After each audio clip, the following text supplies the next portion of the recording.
Hi, I'm Mike Bellevue. I'm the black powder editor for Guns of the Old West magazine, and today we're going to be shooting one of my favorite 6 guns of the Old West, the 1875 Remington Revolver. This is a replica. It's made by Uberti in Italy, and it's imported by the EMF company. This is a replica of the 1875 Remington Revolver, and this particular replica is made by Uberti, and it's sold by the EMF company in California. And it's a gun that I like a lot, even though I love Colts. There's something about Remingtons that is just kind of unique. They're maybe the most distinctive looking sidearm of the 19th century, and that's because of this web. And if we take you back to percussion, Remington New Model Army, you can see this web, which had the original feature of stiffening up the loading lever.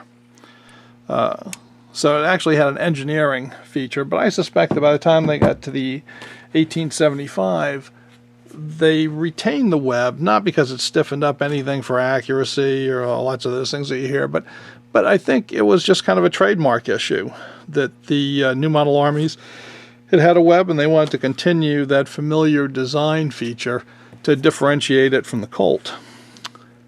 So these guns are a lot like the Colt, and the problem is, in a way, Remington had actually invented some of these designs that Colt later took for the New Model Army. So this looks a lot like what we would expect to see on a Colt. It's got the same frame style, it's got a loading gate, it loads them one shot at a time from the back, and it's a single action revolver, which is a lot like this Remington was. But this Remington had the whole top strap thing going on when Colts were still open top type revolvers. So Colt really copied this from Remington when they went to the single action army in 1873, because they recognized some of the goodness of those design features.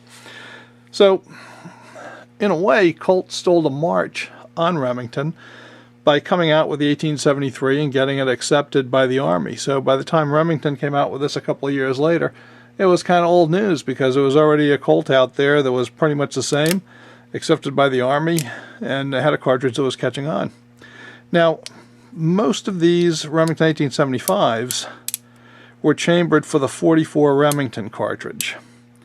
And that was actually a 46 caliber outside lubricated bullet. So it was the transitional early cartridge design, kind of like a 44 Colt. I mean, they were often shot interchangeably. So while it was really nominally a 44, it kind of had a 45 caliber bore. And those bullets with the outside lubrication tended to, pick up grit and grime in the lube because the lube was exposed.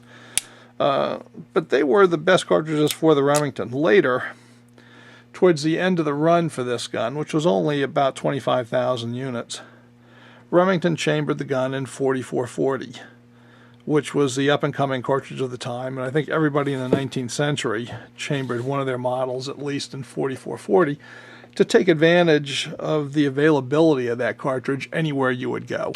I mean, you couldn't go to a hardware store or general store or trading post without them having 4440s on the shelf, which was a huge selling point for chambering your company's gun in that same caliber, because you could assure shooters that they would always find ammunition. So this particular replica is chambered in 4440. The problem in the 19th century was Remington's 4440 guns were not very accurate. And that's because when they made them, they took those 44 Remington cylinders, which were basically, straight bored cylinders, and they just punched them open with reamers for 4440. So the chamber mouths were way oversized for the .427 bullets in a 4440. So even though they put a 44 caliber barrel on them, they still got awful accuracy because the bullets just were not sizing right coming out of the chamber throats. So they kind of picked up a bad reputation for accuracy, though the original 44 Remingtons shot pretty well. And theoretically, you could find these in 45 Colt as well. They cataloged them, but I don't know that there's been a single authenticated example of a real 45 Colt. found by anyone yet. There have been a lot of fakes. Now, Remingtons are a little bit different. And I'll just put this on half cock and flip it open, and we'll see if we can open this up without my pulling a base pin removal tool. These replicas have a cross bolt right here, just like the newer Colts do. And that's what you have to do to remove the cylinders. You push the cross bolt in, it's spring loaded, and then you pull the base pin out of the end of the web. But on 19th century Remingtons, you didn't have that cross bolt. What you had was a small spring right here. And that spring was a catch that caught in here, right inside the web. And that's what held this solid. So now we've got this cross bolt because the Italians knew how to do that. And the engineering was easy for them. But it's not really that accurate. Also, on these replicas, you'll find that your color case hardened on the frame. And that would not have been accurate to the originals. The originals were all blued except for the loading gate, which was color case hardened. Now, one of the neat things about 1875 Remingtons, I think, is the ejector. You won't see that Colt ejector housing. It's very symmetrical. You do have the ejector on the right-hand side, and it operates a lot like a Colt does, but it's much more compact to the barrel. Now, the problem is the ejector rod is right out in the elements, whereas the Colt is shrouded. But the spring is actually well covered, whereas with a Colt, grit can get in the spring, so it's like 6 of one, half dozen of the other. But it works basically the same as a Colt does. And as we showed you, loading is the same through this loading gate, so it's pretty simple. So let's take it out to the field, load it up, and make a little smoke. Now, the 1875 Remington loads just like the Colt through a loading gate at the rear. Load one, skip one, and then we load the next 4 and we're ready to go.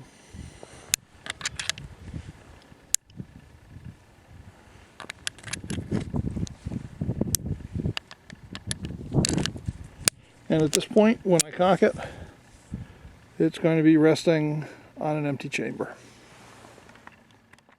If you're used to Colts, Remingtons are familiar to shoot and different to shoot at the same time. Definitely a lot of fun.